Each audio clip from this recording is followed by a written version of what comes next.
going to go Dallas, Doc. I disagree with you. We questioned how much the offense didn't do nothing against the Giants. Didn't have to.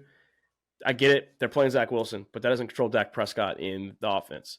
Because the defense for the Jets, they're phenomenal. Look what they did against the Buffalo Bills and Josh Allen. Dak Prescott went 31 of 38 for 255 yards and 2 touchdowns. I don't know if many other quarterbacks can say that they're going to have 7 incompletions at a high passing rate and 2 touchdowns with no turnovers against the New York Jets. I get it. The defense balled out. We know what they're going to do. They've given up 10 points against both New York teams the first 2 weeks. Get it. They're not the best team at the moment. Neither of them are. But guess what? They're NFL teams, and they've been giving up an average of 5 points per game through 2 games, and their offense is balling after this New York Jets game. And Pollard didn't have a great game, and Dak Prescott showed he can do it without having 100-yard rushers. So I'm going to go Dallas. I think at the moment, they are the best NFL team.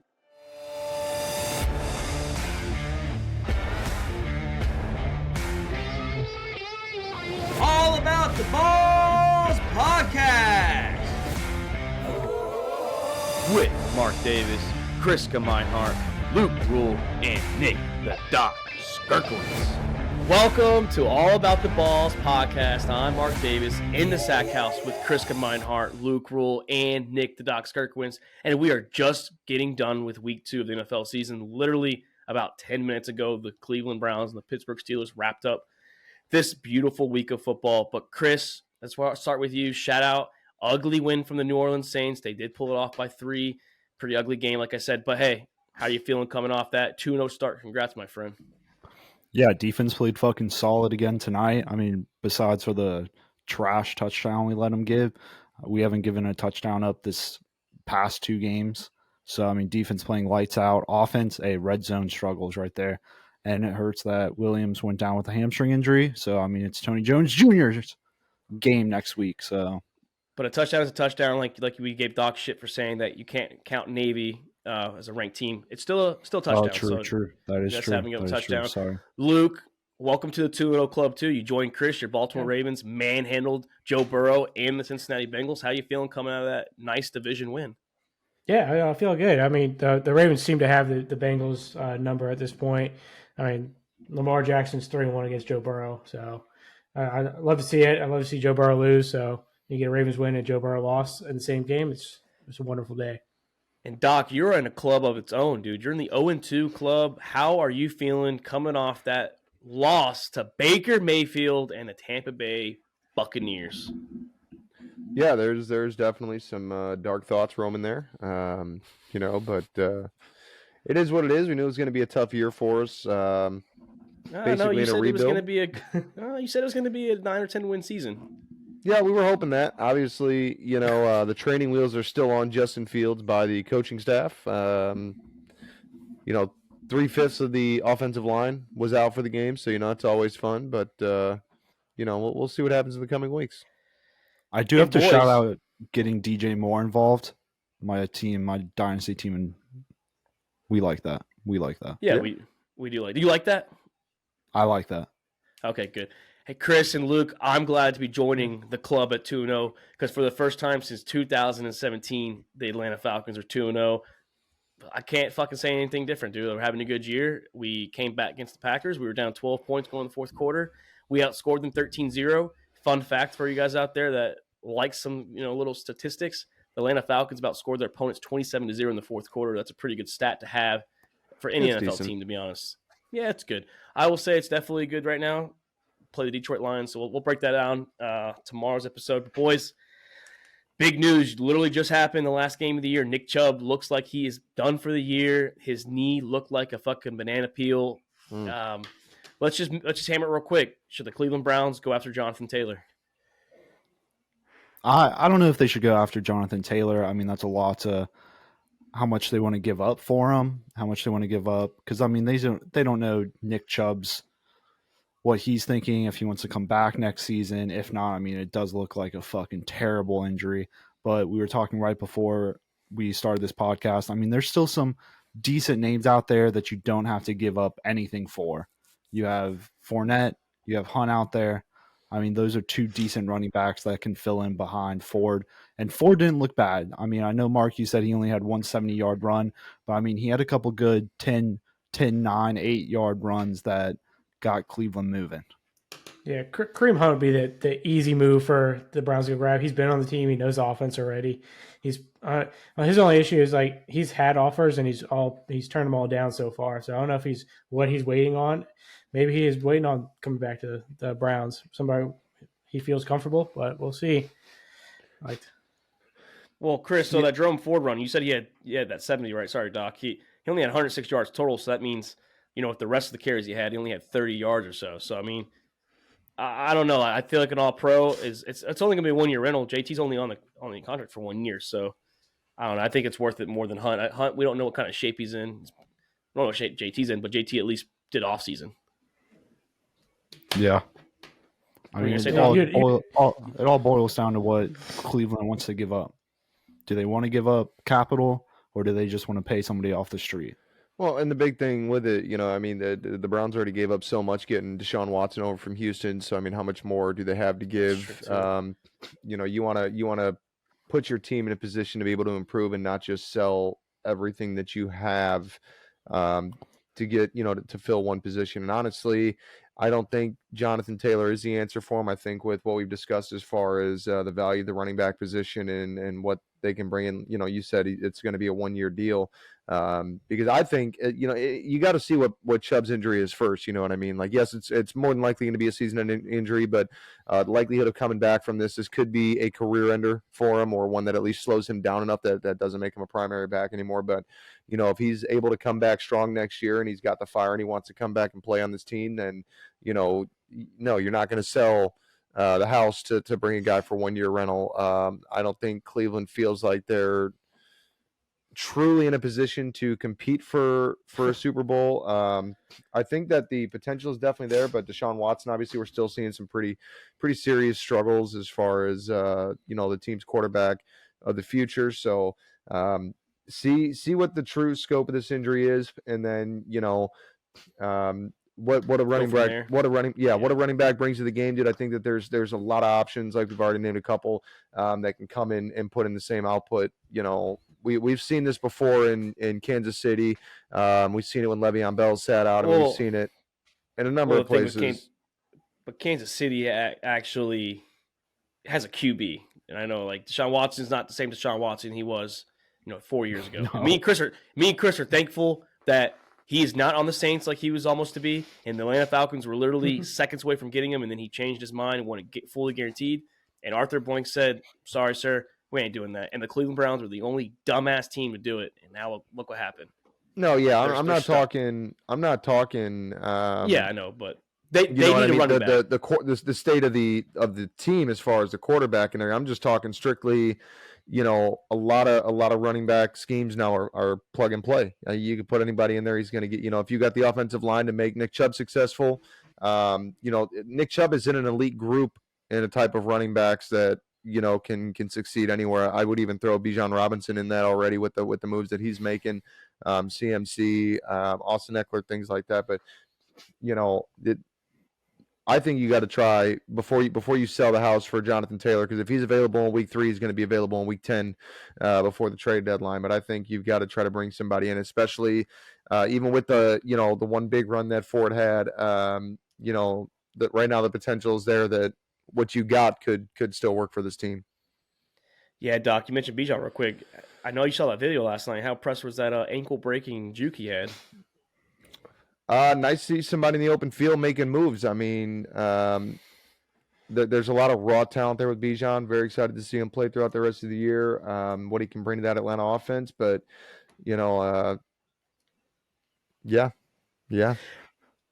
And before we move on from Nick Chubb, boys, I think my season's done in the redraft league. I had Nick Chubb, and I looked at everyone's roster. People that I would think would need receivers, like all the good teams, maybe they need a receiver and they can flip a running back. All the fucking top teams up on top don't need a fucking receiver. Some are like 3 or 4 deep with 3 running backs. So there's no way I'm getting a trade off in this league. I just only hope the guy that has the first waiver, because I'm second, does not get Jerome Ford. I'm hoping he forgets to do a waiver. Yeah, I mean, it's definitely tough where you're at, but it's tough to have that realization your season's over. Mark, I'm going to be honest, I don't think your season ever really started, dude. I was the third highest scorer week 1, so I mean, I thought I had a shot. I just played the number 2 guy. Yeah. I mean, I think fantasy's slowly changing from where it's a running back first league to like people are drafting wide receivers over running backs now. Yeah, Luke did that. He had Justin Yeah. Jefferson, and he balled out. He's been balling out the Yeah. first 2 games. I mean, we knew that was going to happen, but the first 2 games. We understand you fantasy owners out there. Hey, boys, looks like I'm paying the shipping fee for that belt this year. Or I might just pull Conor McGregor and say, if you want this fucking belt, come get it from me, because I ain't giving it up. But You might be paying the shipment fee and the new name tag. So I put up a goose egg and set my defense and still won by almost 40. Hey, good job, Doc. Way to bounce back. You took the L in Dynasty, though. So sorry about that one. But, boys, we were talking give a shout out. Fair. Yeah. 2-0 in that? both leagues. Shout out 2-0 in both leagues. Shout out to you. You're the only one in the 4 of us that – because Luke beat me this week in redraft, but I wiped the floor with him in Dynasty, so it was a good split. Hey, playing the long game in Dynasty over here. I got a bunch of young guys that a lot of them aren't seeing the field a whole lot yet, but it's give them a couple of years. Speaking of the long game, shout out to Daddy Aaron. He is playing the long game, and we see you, kid, out there. We see you out there working, making moves. About 4 years, you're going to be running this league, my friend. Don't you worry about it. Loading up the draft stock right there. He is. He's the draft picks. There's been a lot of trades. It wasn't just him. Fucking Morningwood out here. I gave him a second rounder. Morningwood had that AJ Brown trade today too. So your boy Noah, he had a big trade. Like I said, huge stuff. But let's move on from fantasy. We'll talk fantasy a little later on the Wednesday episode with college. But boys, we do 2 weeks in. We have some 2-0 teams and some 0-2 teams. So me and Chris were on the same. Or I'm sorry, me and Luke were on the same wavelength when we were talking about, hey, let's do a topic of 2-0 and 0-2 teams. So we obviously every year there's some shocking teams that start the season, a couple wins that they shouldn't have, or a couple teams that lose that you think would maybe win a game. So let's start off. Let's just throw out some names out there, discuss the state they're in too. Like, what teams do you guys think are shocking 2-0 teams? Teams that are out there that you would never expect to go 2-0 to start the season, coming in to what we thought they're going to be maybe a little off or a little bad. Easy one right off the bat is going to be the Washington Commanders. Like, I mean, they didn't play anybody like too good, but still, like, for the Commanders to come out here, Sam Howell, first time starting quarterback, and just like, hey, he played a tough game against the Broncos. Then he fucking played the Cardinals tough, and the Cardinals, they're proven not to be a slouch of a team this year too. So they just find ways to the lose Commanders at the out there. end, Yeah, they found. I mean, just same thing with the Broncos. They're just finding ways to lose at the end of games. So I agree though. The Commanders, Commanders, like, I mean, I expect them to win one game, but going into Denver, we thought Sean Payton and the Denver Broncos would be a little better. Luke, I agree with you. Like, they just find ways to lose the game completely. I think just choke that game away. I actually took the Commanders in that game. One that I didn't take was week 2. I took the Packers over the Falcons. So my pick on surprising 2-0 teams, I am going to go the NFC South. The competition level has been not quite as high as some other 2-0 teams, but seeing the Falcons come out battle against the Packers earlier in the season, I would have taken the Falcons over the Packers, and then obviously that week 1 game against the Bears kind of showed some life for the Packers and kind of what some potential was. So you're saying the competition's not there for Atlanta, like the teams we played? I'm talking the NFC South just in general. Oh, my pick is the NFC South. Yeah, okay. And honestly, no. When you're coming in, and we talked, in earlier episodes about the level of competition in the NFC South and the strength, the schedule, and everything else. So to see 3 teams in the NFC South go 2-0, I'm not going to lie, that shocked me. I will say the I'm not Bucs saying and the they're Falcons shit. I'm not saying they're shit, but it is surprising to see 3 at 2-0. The Bucs and Falcons beat 2 NFC North teams, so I guess your division's shit, not ours. Yeah, no, our division is definitely shit. No, an article came out about that today. Yeah, the NFC North is slipping, dude. Just want to throw that out there. If you're dog shit in our division being surprising, and you're saying our competition sucks, well, 2 of our 6 wins have come against your division. I think he complimented your division. No. He said he's surprised. He's saying that the level of competition we have played is bad, so therefore he's still a little shocked though that we're 2-0. Yeah, but I'm shocked at the entire division. Besides, Panthers are 2-0. Well, since Doc took the Panthers, or the Bucs, he took the whole division. I will piggyback that. I think the Bucs are my 2-0 team. I told y'all I think I had them at 3 or 4 wins, coming in 3rd or 4th place in this division, and I get it. the Bears looked lost, but I thought Minnesota was definitely a game they were going to lose. Their defense, I will be wrong. I'll admit I'm wrong right now. The defense looks good, and I will give Baker Mayfield his flowers. He has looked solid Baker's through look 2 games. fucking good. Yes. I Him will and give Mike him his Evans. and when we do overreaction with Lord. Chris, I know his topic. I have a topic. I have something that could piggyback off his, but so spoiler for that. Look forward to the Baker Mayfield talk later on. But I think Baker's looked good, and he's getting Mike Evans and Chris Godwin involved. The defense looks solid, boys. I'm not saying like look out for them. They're going to win the Super Bowl, but they're no pushover at the moment. Yeah, I've been saying it all offseason. Hey, 9+ wins for the Tampa Bay Buccaneers. Yeah, better without 2 wins Brady. Yeah, I've been saying it the whole offseason. And you guys didn't want to believe it. Now look at Check the them. Still receipts, dude. undefeated. It's on there. Yeah. He fucking rung it up, dude. Check the receipts.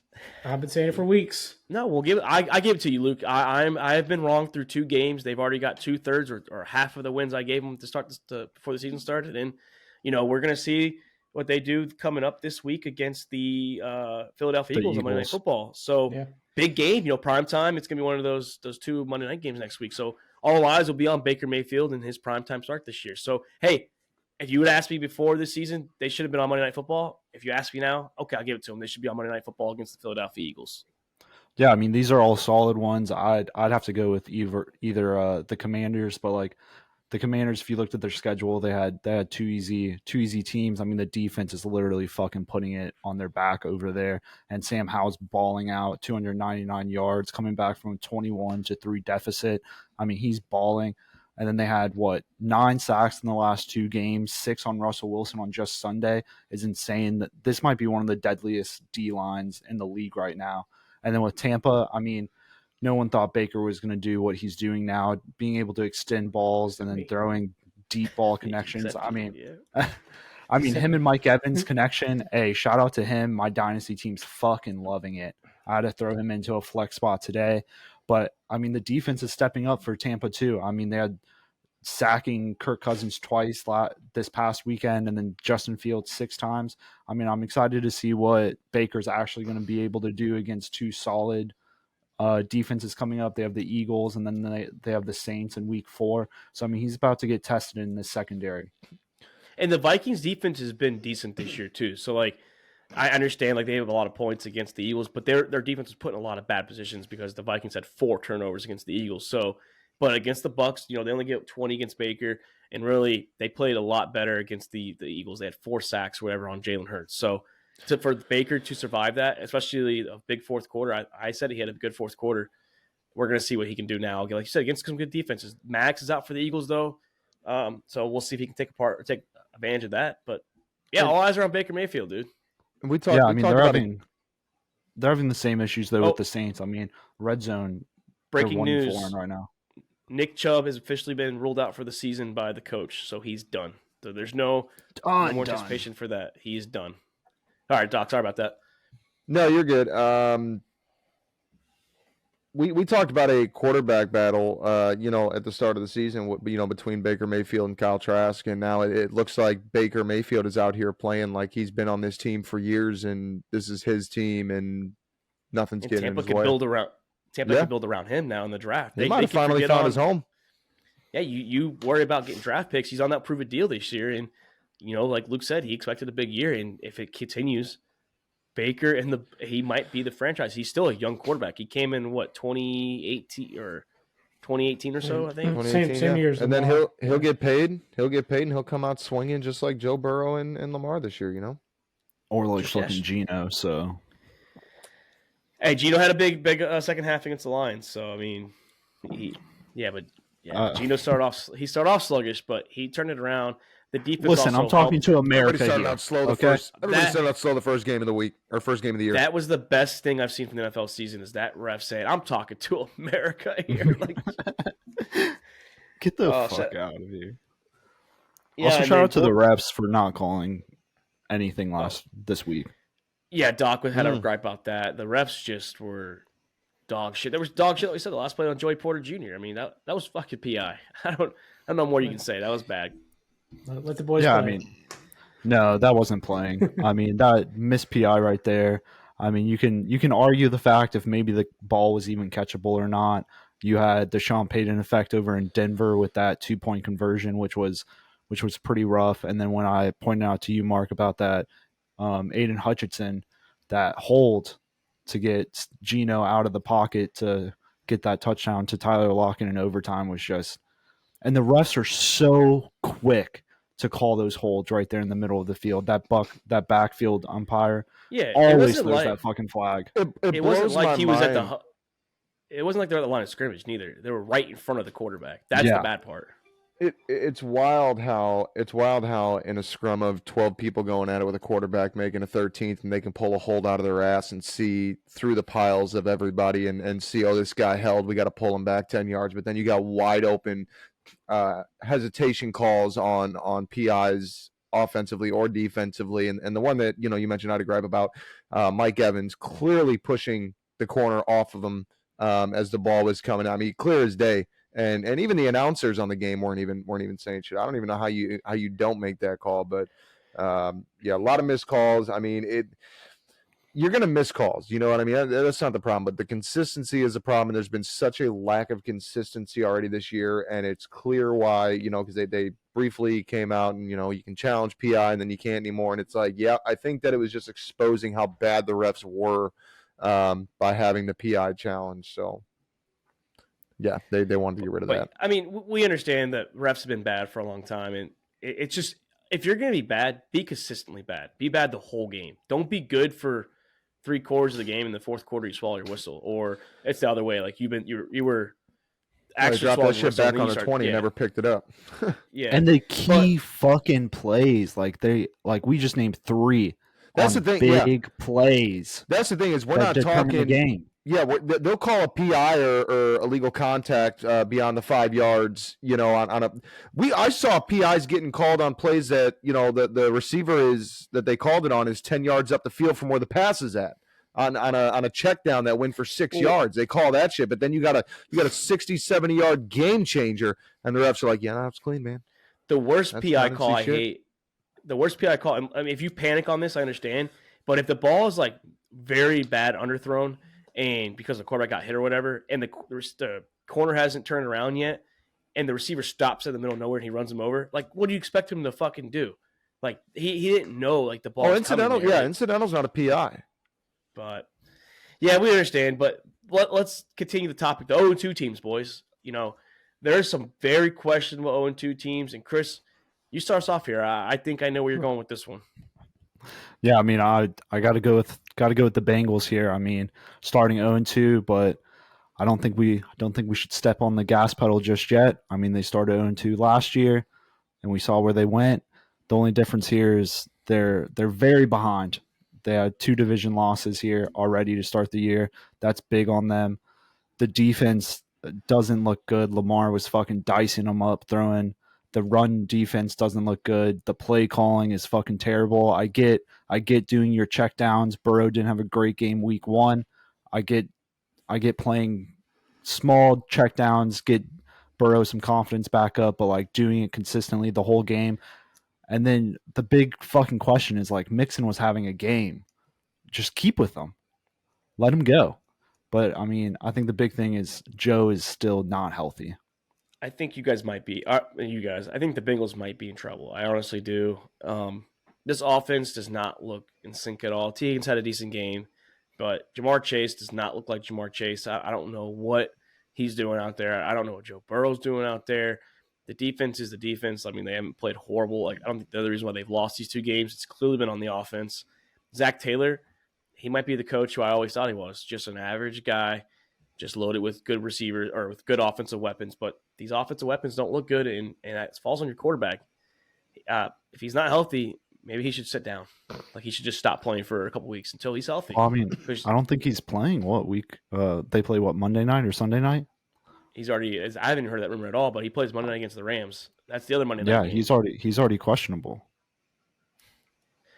Yeah, I mean, the offense is going to step it up because, especially against the Rams, we know that they can score. So they start 0-3, Chris. I don't know. You might have to put a fork in their season. They do have a nice little 2 games after that against the Bengals or the Cardinals and the Titans. But after that, it picks back up. Then you have Seattle, San Francisco, and Buffalo. So they might want to. You can't sleep on the Titans either. No, you can't sleep on the Titans at all. Yeah, it's going to be, speaking of Titans, it's going to bring out my surprising 0-2. I'm going with the Los Angeles Chargers coming out in a shootout against Miami. I thought that was a very exciting game to watch, and it's hard to say, defense should have been better, against an offense like Tua and Tyreek with Jalen Waddle. They got a real good offense up there in Miami. But coming out in week 2 against Tennessee, that game shouldn't have even been close, in my opinion.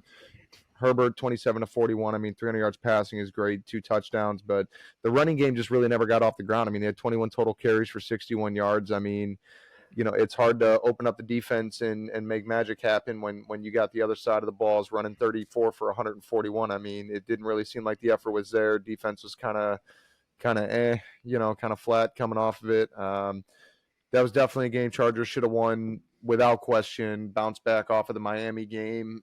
Miami definitely, they had the potential to win that. We knew that was going to come down to the offensive showcase, and they were in there right until the end. But to come out against Tennessee and kind of just shit the bed was real surprising for me. Yeah, Herbert. Chargers are going to be they're my surprise, like 0-2 team as well. I was fucking betting money on the Pick your own Chargers team, this Luke. week, too. What's that? Pick my own team. Hey, Go we're starting to run out of Bears. teams. Hey, No, all right. hey, No, yeah, there's not a whole lot there. I mean, you ain't going to say Arizona or Carolina is surprising.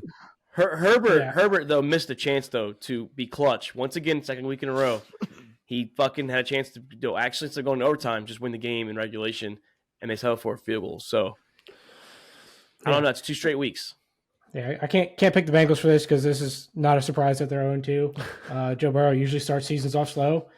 He's like 1-7 in weeks 1 and 2 in his career, so he's not a quick starter. No shit. So yeah, he hasn't played preseason in like 3 years. So I mean, I think that has to. I'm not trying to defend him.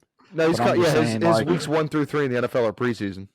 Yeah, I think that has a big question mark to do with his ability to start. I mean, and we've seen Joe Burrow he looks off. Like his targets, like he's not as accurate as he usually is.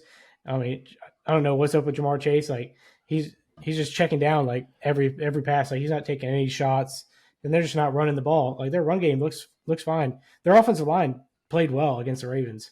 Like Joe Burrow was only sacked 1 time against the Ravens. And shout out to Jamar Chase. Those 9 yards that he missed me on my parlay cost me several $100s. So shout out there. I hit like 12 of my 13 legs on my parlay. The one that I should not have missed, which was Jamar Chase for 50. That's the one that cost me apparently. So shout out to you, Jamar. Burrow, get your shit together. And Chris, and like I said, I think fucking Burrow's still injured. I mean, week 1, the camera kept pointing to him. He kept grabbing at his leg. With the Ravens, he didn't look comfortable at all. He didn't move around the pocket. I think his leg's bothering him. Well, I think it's a bigger picture thing that we're seeing across the NFL. Not saying that what you're saying isn't accurate, because I definitely think that it could be. But I mean, across the NFL, I mean, week 1 was just a very disappointing week with a lot of guys that either aren't getting enough time in the preseason or enough snaps or something, and they're coming out in preseason mode. Like, yep, this is the first time we're seeing live action. We're seeing the field. First time we've seen the sun since last season ended, like getting them out there and getting them more exposure in the preseason, at least to get them warmed up for the regular season to come up in right now. And now where we've got now 3 preseason games, I mean, you don't have time to miss the entire preseason. You've got to get out there, get in front of the fans. I mean, they're all pros, and they obviously do this for a living, but just because you come out swinging in front of 70,000 people doesn't mean that you're just geared up, ready to go the next season. You got to get that live exposure and get the body warmed up and the arm loose in the preseason. Well, I mean, it's not even that. The Bengals cannot afford to get Joe Burrow to be a Baker Mayfield 2.0. I get that he's a game changer. I get he's a game changer. You want him on the field, but if he's injured, don't play him. Sit him.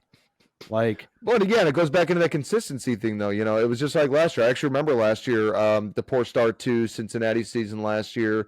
Patrick Mahomes, I think, also started off kind of rough last year. So I mean, it's just across the NFL. I mean, it's just very flat-footed the first couple of weeks, and guys got to come out playing a lot stronger and show that they're hungry. Because, like you said, 0-2 in divisional play right off the bat that's a problem. That's a huge fucking problem when you're coming down to the wire and you've got tie games. You're coming down to divisional game. You cannot afford to lose 2 divisional games in the first 2 games of your season. You just can't. And Yeah, And also shout out Chris. AFC North divisional games are always going to be tough games to win too. Yep. No matter what the records are. I think we all had them split. Yeah. But shout out to Jamar Chase too. You said he should easily get over 70 yards. Through 2 games, he's got exactly 70 yards at the moment. So shout out to Jamar Chase. Hey, I think a surprising 0-2 team is the Minnesota Vikings or the Denver Broncos. Just a nice 2-for-1 there. I thought Minnesota could at least beat Tampa.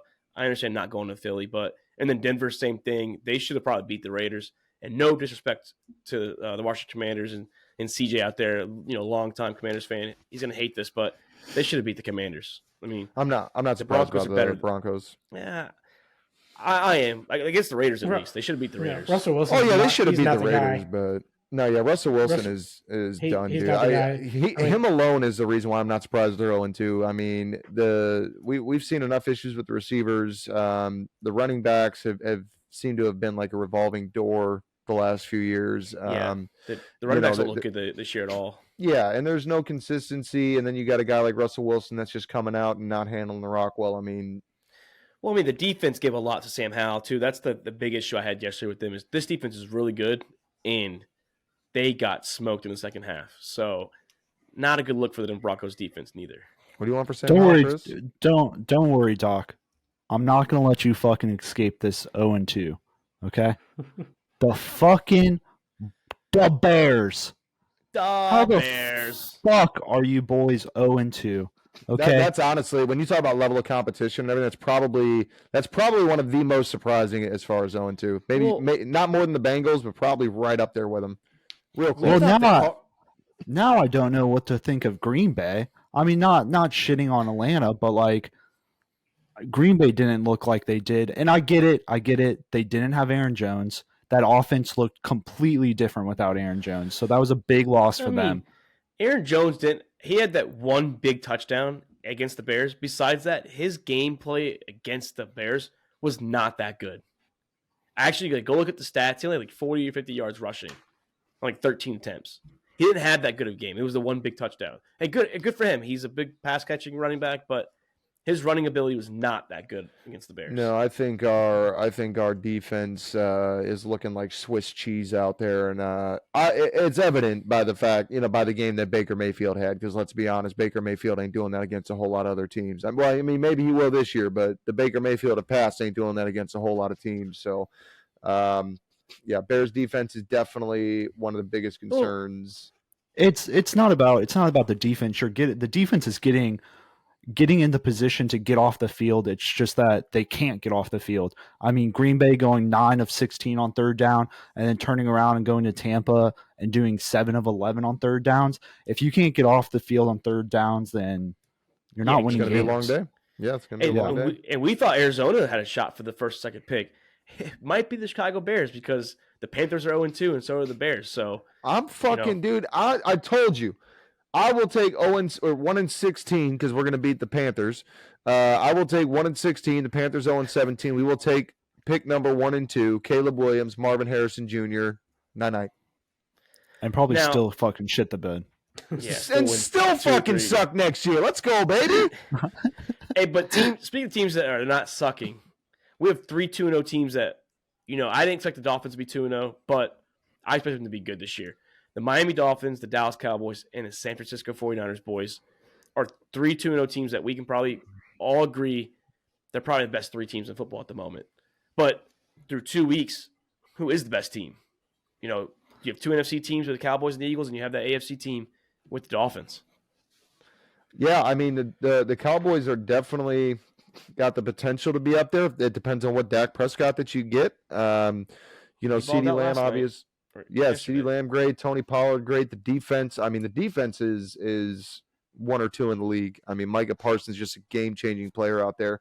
What they've done, especially up against the New York Giants, and, we'll chalk some of that up to the rain and the field conditions, and the fact that the Giants just couldn't match it, with their play. But Eagles, I like. Eagles defensively, again, just like the Cowboys, fantastic defensively. Got a lot of offensive weapons. I think Jalen Hurts' arm is a little a little overrated. I think that coupling the running ability with the passing is phenomenal. But I think my true number 1 team, I think I'm going to go with the with the San Francisco 49ers. Brock Purdy, I think, is going to come together and be just fine this year. But with CMC, Brandon Ayuk, and Deebo Samuel as receiving options, along with wow, why am I drawing a blank on his name? George Kittle. And the Niners have been a defensive monster for the last several years. So three great teams to see at 2-0 already. I'm going to go Dallas, Doc. I disagree with you. We questioned how much the offense didn't do nothing against the Giants. They didn't have to. I get it. They're playing Zach Wilson, but that doesn't control Dak Prescott in the offense. Because the defense for the Jets, they're phenomenal. Look what they did against the Buffalo Bills and Josh Allen. Dak Prescott went 31 of 38 for 255 yards and 2 touchdowns. I don't know if many other quarterbacks can say that they're going to have 7 incompletions at a high passing rate and 2 touchdowns with no turnovers against the New York Jets.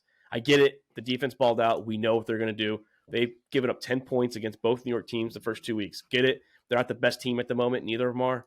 But guess what? They're NFL teams, and they've been giving up an average of 5 points per game through 2 games, and their offense is balling after this New York Jets game.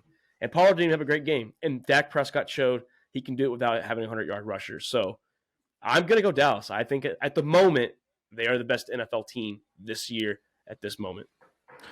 Yeah, on the numbers, absolutely. Yeah, I agree. I think Dallas right now is the number 1 team just overall.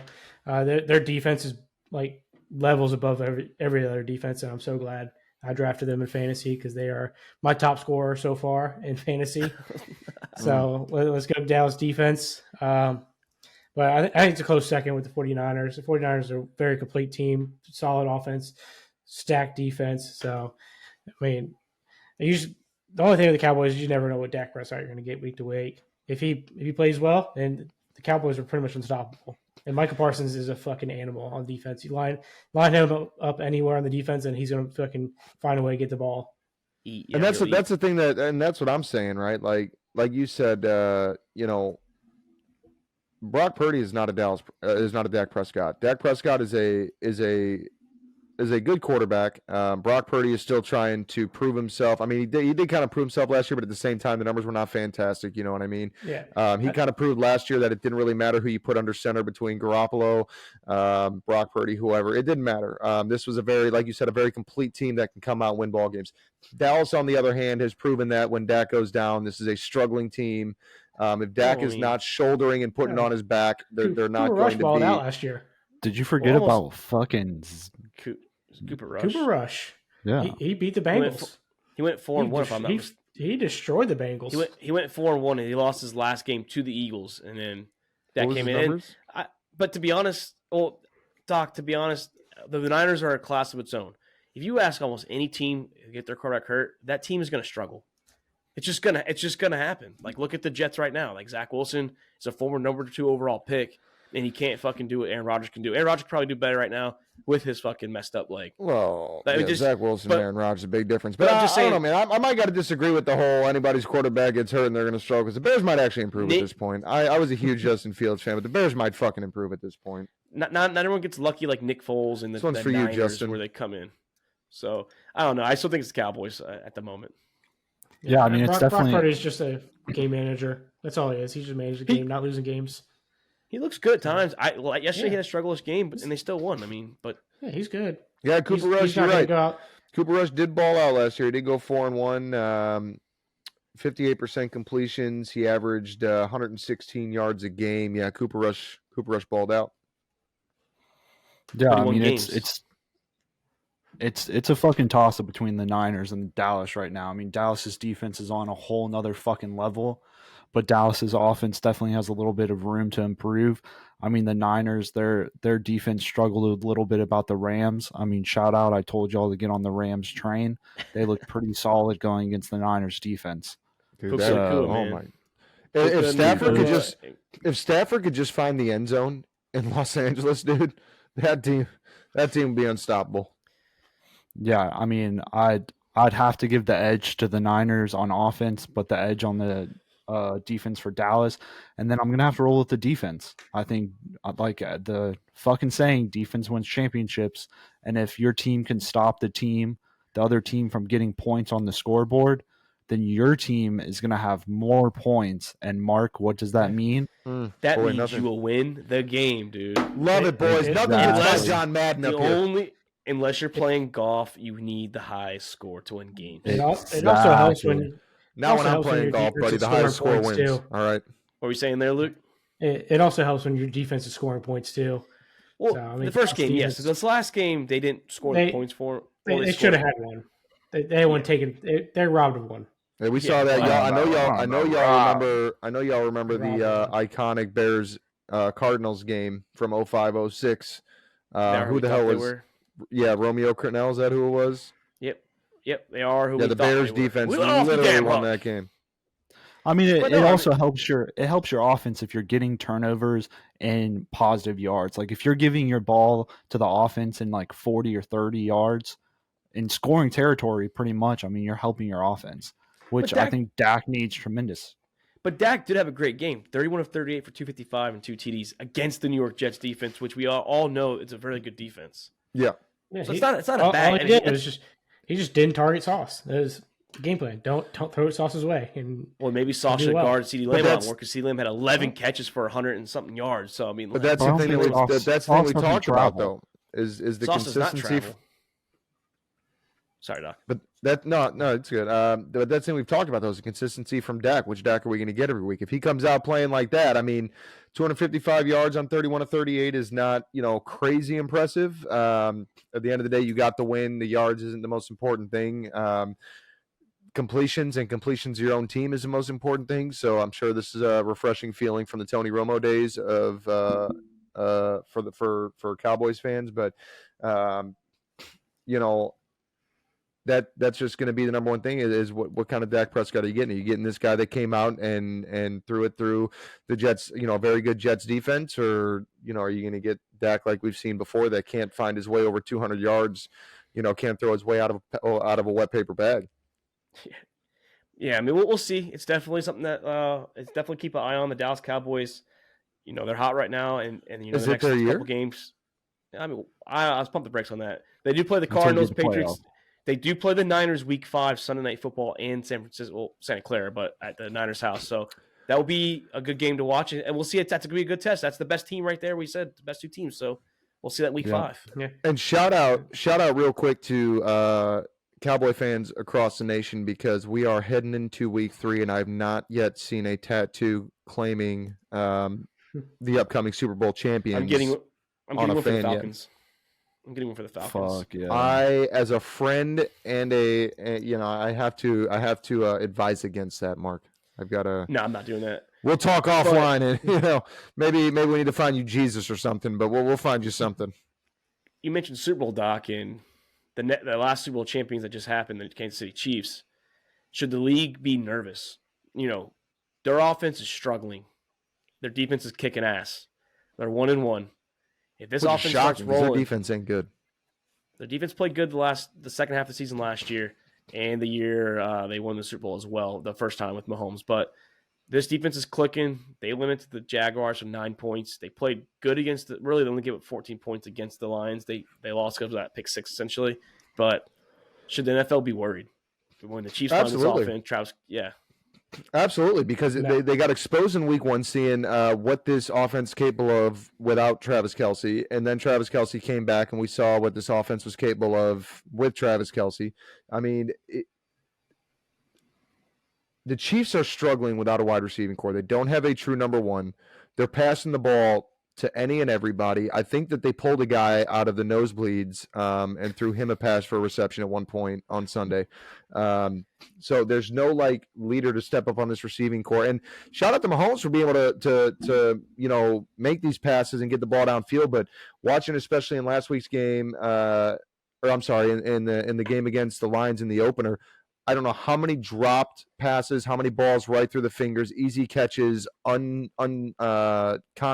that the receiver should have come down with and they were unable to.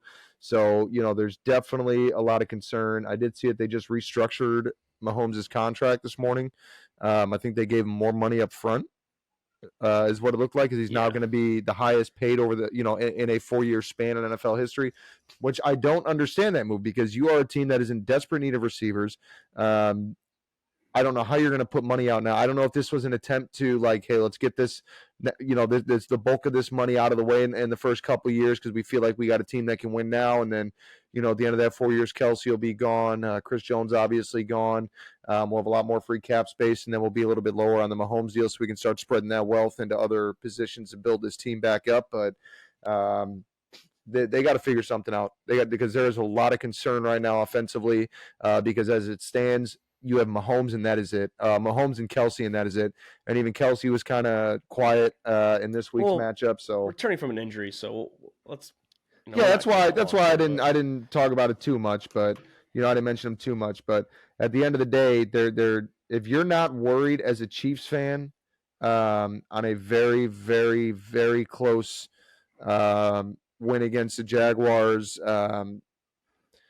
Jaguars got a good team, another team that's pretty solid top to bottom, I think. But to come out 17 points against them with Patrick Mahomes is like, wow, we might have some area for concern here.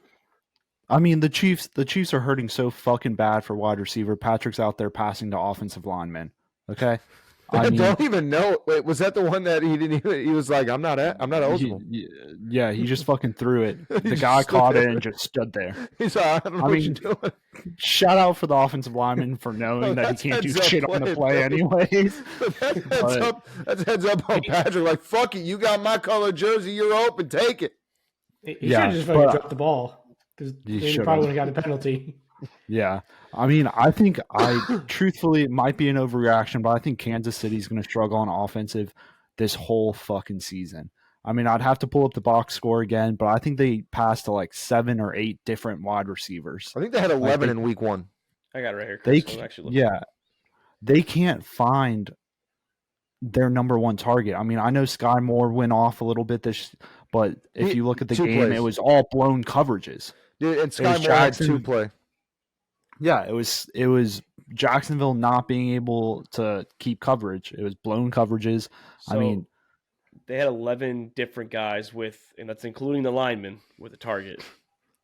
So 10 without Sky Moore had a touchdown in a late game, a garbage time 54-yard. Well, I don't want to say garbage time because the game was still close, but a 54-yarder and missed coverage that was like they were sending the house and Mahomes found somebody open. But I think like two of them were running backs though, right? Because I think Pacheco and Clyde had a couple of targets. You had 3 of them. You had Clyde Whitelaire, McKinnon, and Pacheco. But Kelsey still got the bulk of the targets. He had 9. The guy next to him there's 2 guys with 5, and that was Justin Watson. And actually, that was the only guy with 5. So 12 with targets. That's insane. Oh, my bad. So you still had 9 targets to Kelsey. So I mean, I think this is as good of an offense we're gonna get. I mean, teams fucking are going to pick up and know that, hey, no one else out here can fucking catch. But the league should be on notice, though, if this offense gets going. Look out. If it gets going. Yes, if it gets going, gets going. 12 in both games. Yeah. 12 in both games with targets. And it goes back to what I said. They got fucking exposed. Since Tyreek Hill left, they had some good chemistry last season. But coming up this year, I mean, Valdez-Scantling should be an easy top option for this team. He's not. Sky Moore, Kadarius Toney. Nobody has been able to step up and come back. It's like the Ravens. They're essentially what the Ravens are right now, or what the Ravens used to be, rather, with Mark Andrews, the tight end, is your number 1 wide receiver. They had nobody else. They had no other weapons. And now the Ravens are finally putting money and resources into their receiving core, which is I'm thrilled to see. But I think the Chiefs are, and I called this a long time ago when Mahomes signed that deal initially, like you have way too much money going to 3 positions on your team to be able to build. Yeah, it sucks having the most talented quarterback in the NFL and him have nobody really to throw to besides Travis Kelce. Like he needs at least one top tier wide receiver, not even top tier, but one like decent wide receiver that he can actually throw to. That's they'd be killing for a Chase Claypool right now. I'm telling you right now, I understand Tampa's 2-0, but Mike Evans is probably not back. You go for him. Like if you want to win this year, fuck it, go for him for this. You go for anybody. Not even Mike Evans. Like think about T. Higgins. I mean, T. Higgins have already came out and said that they can't get a deal done. They probably aren't going to get a deal done. Yeah, but I So, don't I see the mean, Bengals trading to a rival right now, especially the Chiefs. Where I well, don't not see right trading. now. I'm talking about Yeah. next year. I don't think they're Well, making a big move this is last year on the team unless he offensively. gets tagged, so they got to do something with T. Higgins. But Yeah, The funny thing is, even Tyler Boyd. dude, even Tyler True. Boyd would be a step up for him. Honestly, the Chiefs, their number one receiver is what, Sky Moore, second year player. well, I mean, Valdez I don't Scantling, know. who's probably. I don't think we know who the number one truly is outside Kelsey. I don't No. think we can I think definitively listed on say paper. this is the number I one think listed on receiver. paper it's Sky Moore, but I mean, Valdez Scantling is a 5-year pro. He's listed as a number 3. Kadarius Toney, in his 3rd year. I mean, when you're talking about receivers, right? So we'll go off of fantasy points, right? Because that's what everybody goes off of to gauge talent at a position. But Kadarius Toney last year, 57 points. Valdez Scantling, you know, I mean, it's just a 122. joke. I mean, it is. It's It a is. And joke. They should have done a better job at keeping Juju. To be honest, like I'm not saying they Juju's should number have. one. Your number one receiver listed on the depth chart played a full season last year, 16 games, 43 fantasy points. I have to look and see what the 100 I'm sorry, 33 targets, 22 receptions, 250 yards, no touchdowns is your number one receiver listed on the depth chart. When you come into the season and you're okay with that, and like haven't made a move. Chris Jones obviously was unhappy, and I get why they wanted to keep him and everything, but maybe that was the opportunity to use him as a trade piece to bring in a receiver. How about when was it Amari Cooper went to the Browns for a 7th round pick from Dallas? Yeah, they just gave him essentially for free. That's what I'm saying. Plenty of opportunity to get a guy over here, to get a receiver over here. The offseason, a lot of guys changing teams, making moves, but you guys settled with Sky Moore, a 2nd-year player who had 250 total yards receiving last year, and you're like, yep, this is the future of our receiving core. We're going to keep Sky as the number one. We'll put Valdez Scantling, who last year, he had a solid 687 yards, 42 receptions on 81 targets, 50% of targets caught, with 2 touchdowns. Yeah, he's a good number 3. And Kadarius Toney, I'm going to be honest, if it wasn't on the Chiefs, nobody would even know what his name was. Yeah, I mean, like I said, it's something to keep an eye on. We got to see what the Chiefs can do. I mean, they need to do something with this offense. The defense is definitely carrying them right now. Boys, we all shitted on the NFC this year. Not just us. So the AFC's loaded.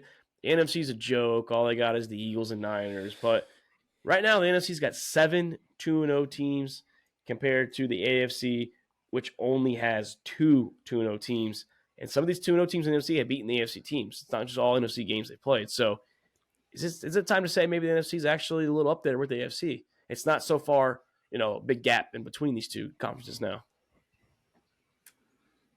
Definitely something worth talking about. I don't know. Again, I mean, going back to NFC South, a couple games against the NFC North. I mean, I think that it really depends on who the opponent is. I think that the strength in the league still stands with the AFC, because when I'm talking about true powerhouses, Chiefs obviously are coming down, but Chargers are a good team. Surprising 0-2 for me there. Jaguars are a good team.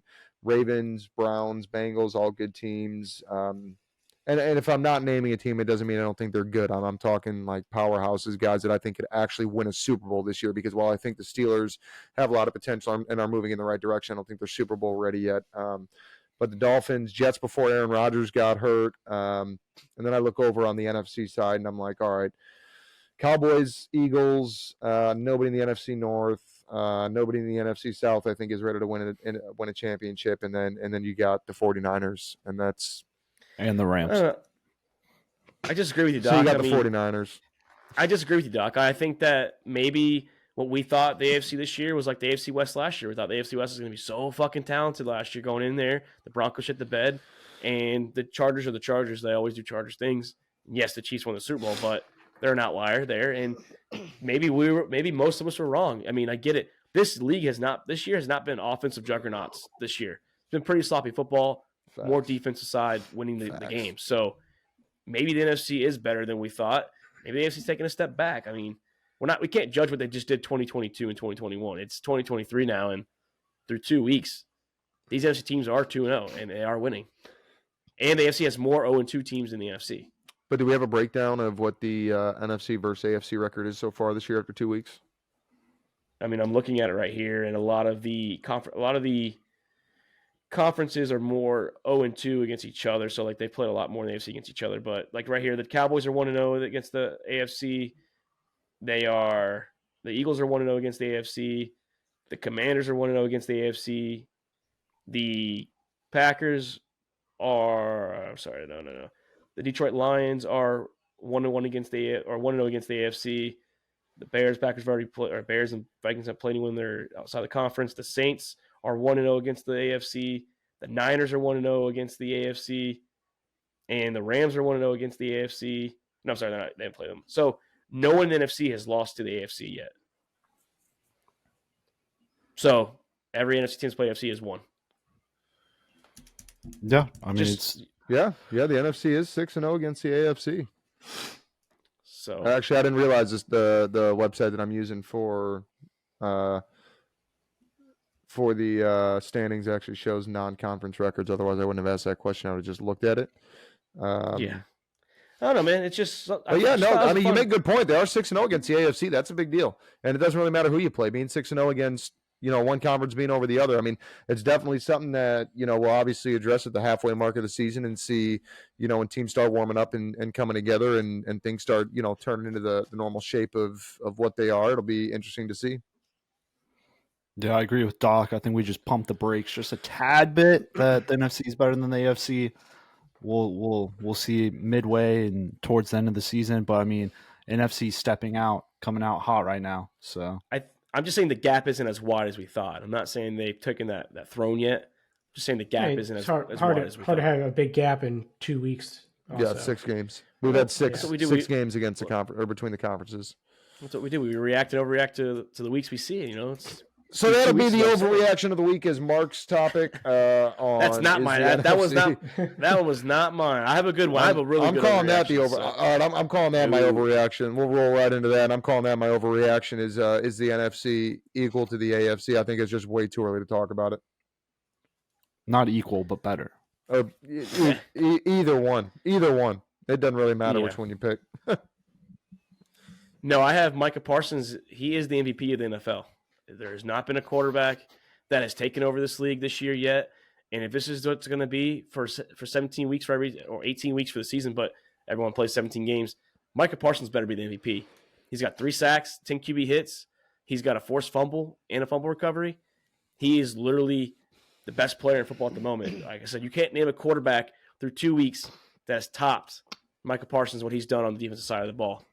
Joe Burrow, right. Patrick Mahomes, none of them. You're right. So right now, my league MVP through 2 weeks. Like I said, it's overreaction Monday for week 2.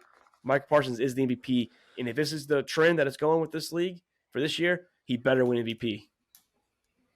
Yeah, I mean, he's got to keep that going through the 18 games. But, the biggest thing, aside from just the numbers, I mean, it's got to be the and obviously, if he keeps those numbers up, it'll have an impact with the defense. But if the defense solely comes out and wins games like they did against the Giants every week, then, yeah, he's absolutely going to be in those discussions and up there for it. But, we've seen it was similar to what Khalil Mack did for the Bears and their playoff run in 2019, whatever it was when we traded for him. He came out and immediately made us a competitor with the presence that he had and his attacks on the quarterback. So, it's going to depend on how the rest of the defense plays with him and kind of if they hold up and are a complete unit like they have been so far. But if the defense comes out, falls apart, and he's getting his numbers, it all comes. MVP and in each league kind of has a different definition of MVP. Some are strongest players, some are what they do for their team and how far they carry them and things like that, which is typically why it goes to an offensive player. But I think you talk about the QB struggles. I think it's going to be hard for him to hold that up versus a quarterback or a wide receiver like Justin Jefferson to keep the numbers strong consistently all year long. Well, it's not even that. It's I need to see Parson against an O-line that's actually decent. I mean, we've seen New York. We saw how fucking terrible they were. And everyone knows that the Jets' weakest link is their offensive line right now. So, I mean, Well, We no, got- second weakest link now. Weakest link now is the quarterback. Yeah, Chris, might as well dive in that your reaction because that's where it was leading to, huh? Yeah, I mean, the overreaction there for me is they got to get rid of Zach Wilson. I mean, I know A-Rod's talking about coming back for playoffs. If you're keeping Zach Wilson as your quarterback, Jets aren't going to be in fucking the playoffs. Playoffs? You want to talk about playoffs? We ain't talking about fucking playoffs if Zach Hey. Wilson's your quarterback. Yeah. And I said it. Here's my spoiler I mentioned earlier. If the Bucks don't truly believe that Baker's going to be there long term, trade for Baker right now for the 1 year. I mean, for the 1 year rental. yeah, I mean, I get it. You're going against Dallas, like it wasn't a very good spot for Zach Wilson to begin with, but you had one great throw to Garrett Wilson. One great throw. Other than that, you're 12 of 27 for 170 yards and 3 interceptions. Okay, Yeah, it's pretty bad. He's not getting it done. Yeah, he's not getting it done. He didn't get it done for the years that you already gave him. He's a solid backup. Yeah, That's not going to win you games. I agree. Yeah, since we're speaking playoffs, I think my overreaction is the Bengals miss the playoffs. They're already down like 2 divisional games. It's tough, and their schedule is not that easy coming up. Like they still have to play the Bills, the Chiefs in December, the Jags, Ravens The again. Niners. Yeah, and the 49ers, Seahawks at the Seahawks. So it's gonna be tough for them if they don't get it together, they're miss the playoffs. Might be a rude awakening for him. And hey, this is their Yeah. 1 year now too. I mean, they're about to lose some key players. Tyler Boyd's probably gone, or Higgins. T. Higgins. One of those Joe- are gone. Joe One of Mixon. those are gone. Yeah, and if Joe Burrow's hurt, then like he's just gonna make it worse each week trying to play. Like he's gonna go against some pretty good defenses too. That are if they know he's hurt, they're gonna come after him. So they don't. The Bengals offense doesn't figure it out. They miss playoffs.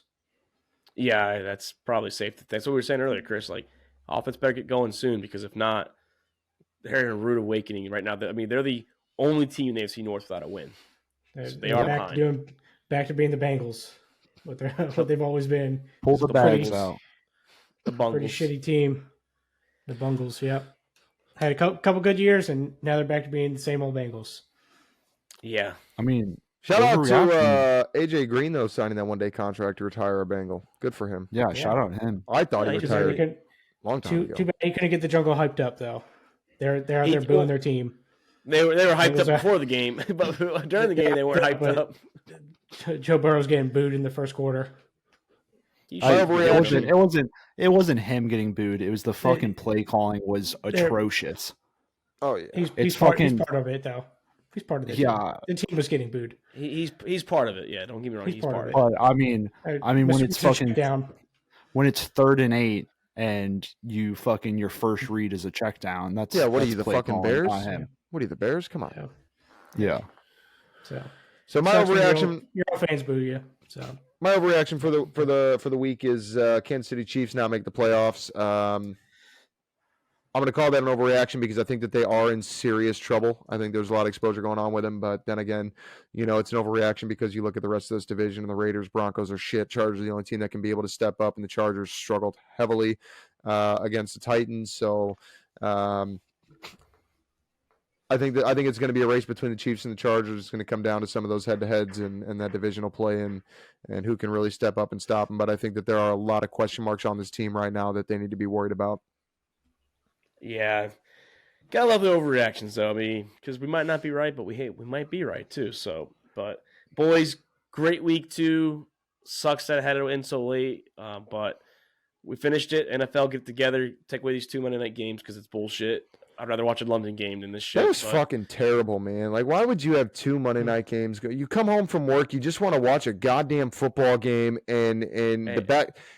Not to mention the game that you want to watch, and they're going to the double screen, and it's not really an equal double screen. It's like one is big, and then the other one is down. Like, what are we doing? At It's least not you even were prime off. time. At least you were off work for a few hours because I literally got home 5 minutes after the game started, essentially. So Don't I was off work all day. fucking talk shit, Mark. You were golfing today. well, the second half of the day, I was getting stuff ready for the tournament tomorrow that What'd we're you shoot? having in. oh, It was a so you're simulator. Our off. commander, Yeah, our Yeah. commander put a simulator in there, and we were getting the stuff ready for like the bulk Okay. packages and all that. So we were switching. Hard day of work. I'm so Man, sorry. such It's such a hard day. Man said, "Fucking accused Doc of getting home from work." Mark's over here fucking golfing. No, I mean, I was still at work. I was just like, I was there like 45 At minutes. least you got home from work on early enough, all right? Because I got back from golf 5 minutes after the game started. Okay, I missed kickoff because of golf. But you opened boys, yourself up for that one. great week 2. You know, some of us have had a good week, college, which we'll talk about tomorrow, but Wednesday, and then the NFL. You know, some of us are 2-0. Some of us are 1-33, 1-1. baby. 1-33. That's There's what a we guy want in to here see. that's 0-2. But I'm Mark Davis. That's Chris Meinhardt. That's Luke Rule and Nick the Doc Skirkwentz, whose Bears are still 0-2. This is All About the Balls podcast. Why you gotta bring that shit up? out. Thank you for checking out another episode of All About the Balls podcast. We want to thank all of our listeners and supporters of the Sack House. You can listen to the show on Spotify, Apple Podcasts, and YouTube. And don't forget to subscribe and give us a follow on Twitter and Instagram at the Sack House.